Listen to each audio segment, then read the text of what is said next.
रफी साहब का एक नाई से हिंदुस्तानी संगीत के इतिहास में अमर गायक बनने का सफर सबसे अलग है। मोहम्मद रफी जब छोटे थे तब उनके बड़े भाई की नाई की दुकान थी।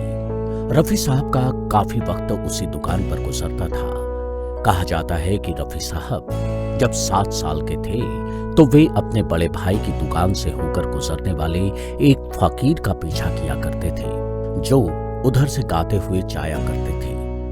उनकी आवाज रफी को पसंद आती और वे उस फकीर की नकल किया करते। फकीर के गाने की नकल करने की वजह से उनका नाम फीको रख दिया गया था। लोग नाई की दुकान में उनके गाने की प्रशंसा करने लगे, लेकिन इससे रफी को स्थानीय ख्याति के अतिरिक्त और कुछ नहीं मिला। बड़े भाई मोहम्मद हमीद ने संगीत के प्रति इनकी रुचि को देखा और उन्हें उस्ताद अब्दुल वाहिद खान के पास भेजा। एक बार आकाशवाणी लाहौर में उस समय के प्रख्यात गायक अभिनेता कुंदन लाल सहगल अपना प्रदर्शन करने आए थे। उनको सुनने हेतु मोहम्मद रफी और उनके बड़े भाई भी गए थे।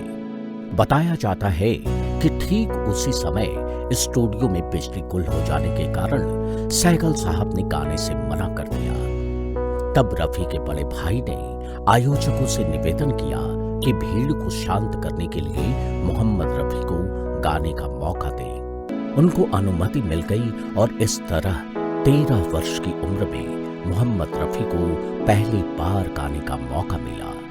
रफी एकमात्र ऐसे गायक थे जिन्होंने किसी दूसरे प्लेबैक सिंगर के लिए गीत गाए। फिल्म रागनी में मन मोरा बावरा और फिल्म शरारत में अजब है दास्तां तेरी ये जिंदगी गीत किशोर के लिए रफी ने गाए थे। जिंदगी कभी हंसा दिया रुला दिया, कभी अजब है दास्तां तेरी ये जिंदगी।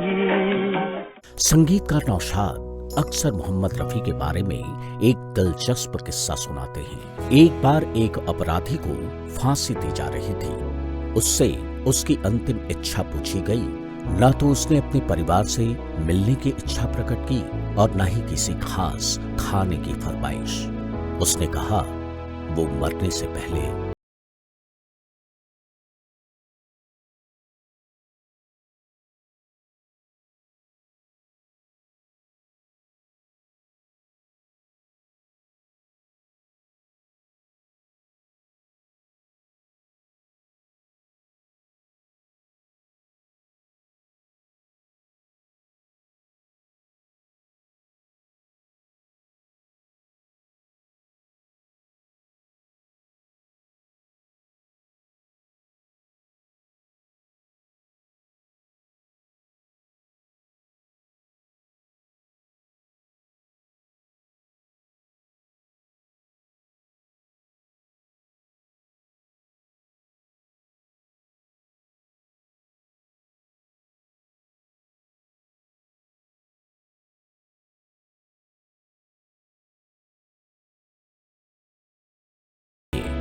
कहते हैं वे गाने के लिए कभी भी फीस लेने पर चर्चा नहीं किया करते थे। कभी कभी तो 1 रुपए में भी गीत गा दिया करते थे। लक्ष्मीकांत प्यारेलाल पहली बार रफी के पास गाना रिकॉर्ड कराने के लिए गए तो उन्होंने उनसे कहा, हम लोग नए हैं, इसलिए हमें कोई प्रोड्यूसर बहुत ज्यादा पैसे नहीं देगा।